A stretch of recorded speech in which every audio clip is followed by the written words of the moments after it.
to unlock the potential of students with learning disabilities in our institutes.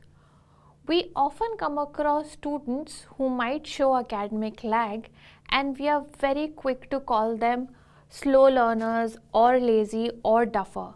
But they might have the potential to be the next disruptor. They might have a specific learning disability. So we will together understand what are specific learning disabilities, what are their strengths, their weaknesses, their struggles, and how can we be SLD ready when it comes to our ecosystem in the institutes.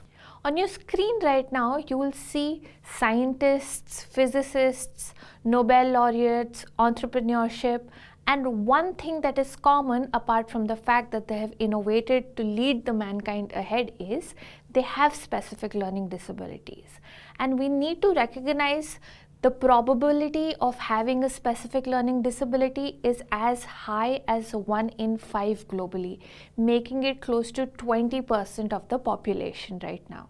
We in our journey have come across many such successful journeys, whether it be of a student learning to be a doctor or an engineer, a chef, a writer, a person in the administrative services who has spearheaded their path in spite of having a specific learning disability.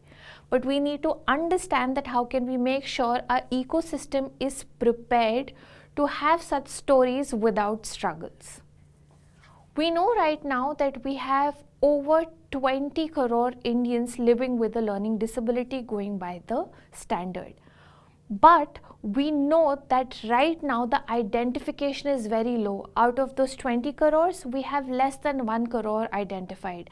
And there's a huge gap between this that we eventually need to bridge. So we will further understand how can we identify students with learning disabilities in our classrooms. This is a lost economic opportunity for us, and why so? As we've previously seen, we have had a lot of inventions around us, innovations around us that has pushed the mankind forward. And this has come from the minds with specific learning disability. So this is the time for us to recognize those minds in our classrooms and push them on a successful path by accommodating them, by supporting them. Let's try and understand what do we exactly mean by specific learning disability. This falls under the larger umbrella of neurodiversity, and what is that for us? This is a basic difference in which our mind functions. We know that all of us right now are using phones which have different operating systems, which is either an iPhone or an Android phone.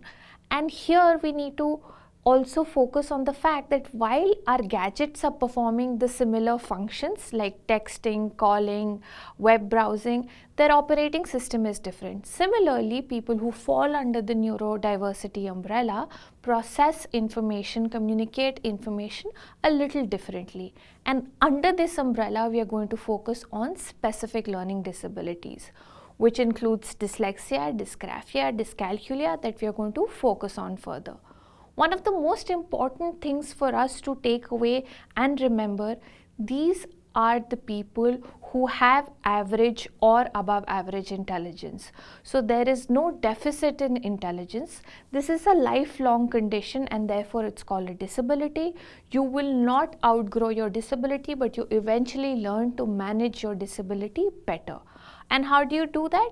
With access to assistive technologies, devices, tools, and accommodation, you can successfully lead a path across your learning journey. One of the major problems that come out of less identification, not having good accommodation or access to technology is no employment or underemployment. And we will together today figure out that what are the pillars of support that we can bring together to support these candidates in our colleges. Now we'll focus on understanding what are the struggles and how do they manifest when it comes to specific learning disabilities. Talking of dyslexia, on your screens you can see a simulation that is one of the examples of how content which is written may come across to a person with dyslexia. There's a lot of mirroring of images here. The words often float. This is a deficit in which you are able to process text. So there will be struggles with spellings, writing and reading. And here we want to focus on the fact that the phonological awareness deficit is not equivalent to an intelligence deficit. So this is an issue with your literacy and not your intelligence. We also need to remember a person will have dyslexia in all languages. It is not possible to have dyslexia just in one language and not in the other. And as we know that this is almost prevalent in 80% of the cases with specific learning disabilities. Now the focus that we have to get on is the fact that no two people with dyslexia will have similar challenges. Their challenges will be very different, and therefore we'll need to focus on how those challenges look like. Now, understanding dyscalculia, okay, very often we come across students who say, or individuals who say that they hate maths, right? And now hating maths is not something that is dyscalculia. Dyscalculia is your inability to compute, to calculate, understand arithmetic formulations, and also identify numerics when you see them. Dyscalculia is present in about 5% of the entire population. So you see the specific learning disabilities, they tend to exist in a very high number. Moving on to dysgraphia. As you can see on your screens, you can see that how an individual is not able to stick to the lines while writing, right? And this mostly affects a person's ability to write properly, to be able to identify spellings, right? The dexterity of an individual is highly impacted when they have dysgraphia. And you have to understand that the visual information that's going into them, it's very difficult for them to transform that into fine motor movements or skills. That's why these students will have ineligible handwriting. They will struggle with doing fine motor jobs like, maybe buttoning, tying their laces, and also maybe doing those experiments which involve very fine movement with the apparatus around them. Now we'll look into the journey of an individual with LD, and we'll try and identify that how can we actually push our institutes forward to have many more journeys of students with specific learning disabilities on campus.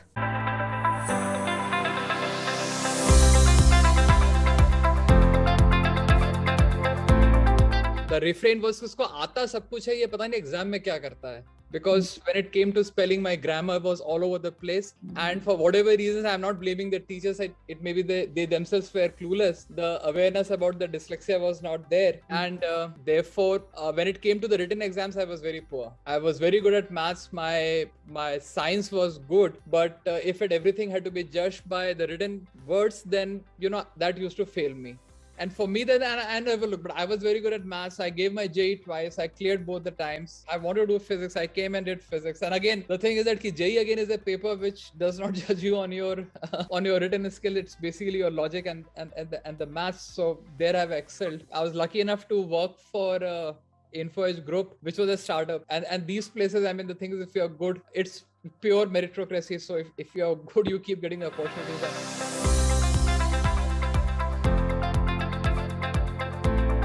So this was Mr. Vivek's journey, which helps us realize that in spite of the struggles that come with your disability, if you're given the right awareness, options, support and accommodation, that can soon be converted into successful achievements.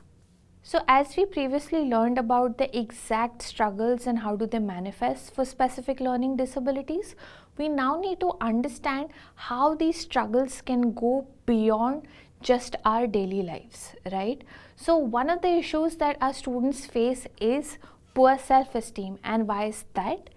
These students have come past higher education institutes. And imagine I'm a student in a higher education institute, I have qualified through the matrix, and now I'm saying that while I have challenges with reading, writing, spellings, but I'm very intelligent. This is something that is not brought in by the other students, and they often end up bullying them because of the lack of awareness they have, and this leads to a lot of anxiety. Our students, you will see, will perform very well in the classrooms, but when you go back to their written sheets, there's going to be a massive lag over there, and that is because they're intelligent, but there is an academic lag due to their challenges in being able to process the language, which is their medium of instruction.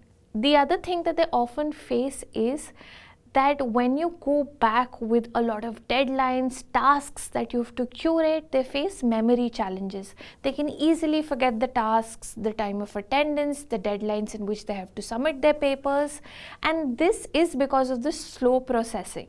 It takes them a little longer to process information because there's a lag in their reading capacity. And last but not the least, there can be overstimulation, there can be a lot of anxiety for these students, and we need to make sure that while we are helping them overcome the struggles, which is very focused in terms of maths, writing, fine motor skills, reading, writing, comprehending, we also have to look towards a holistic support that helps them thrive better as a student on campus. Now we have to understand that how anybody having some academic challenge or emotional well-being challenge or struggles with their behavior is a person who is having a specific learning disability. We have to focus on this triangle that you can see. This triangle that we see right now have three parts to it. We are talking about life skills, we are talking about academics, and we are talking about emotional well-being. Academic lag can be generated because of a lot of reasons. These reasons could be as basic as there has been a gap in your learning journey, the language, the medium of instruction is new to you, you have shifted the base from one state to the other, or the entire concept or specialization is new to you. That can also lead to academic lag. Emotional well-being can be impacted because this is a new phase of your life, you're trying to be an independent adult and you're struggling with a lot of things. But when all these three are put together, you know, a child might be struggling in their academics, emotional well-being and life skills, you will realize that this is a possibility that a kid has a higher risk of having a specific learning disability. And right now we're just talking about what is the risk of a student having a specific learning disability. So as you can see on your screen right now, you can see these students will have learning gaps because of reading, writing and spelling lag in a certain language, and they'll have a tendency to read inaccurately, spell inaccurately. They might not show the same performance on their answer sheets as they were performing in the classroom. They will have difficulties with their mathematical operations. There's a gap and a structure difference in terms of organizing the written assignments. So these are some of the academic challenges that will occur with students with specific learning disabilities. Moving on, we'll understand the emotional well-being. So here you will see that our students often face a challenge when it comes to achieving things, which leads to frustration, lack of self-advocacy. More than often, they're bullied on campus, their emotional outburst, their behavioral challenges, and this is because of their daily struggles other than the struggles of their disabilities. So when it comes to the life skills of our students, right, a lot of these students with specific learning disabilities, you will realize that have remembering issues when it comes to flow of tasks, right? It could be a procedure that they have studied for any lab activity, their timetables. Concentration is also something that comes difficult, so their attention span is going to be shorter, and they will also struggle a lot with directions, with understanding how much time it takes to do a certain activity or how far a possible destination is. So these are the basic life skills that they struggle with. Now we have to remember that right now what we see on our screens, the triangle, there has to be a struggle in all these three subsets. There could be an independent struggle in one of the subsets that will not mostly lead to a risk of being at for specific learning disability, but when put together, there could be a larger risk of specific learning disabilities.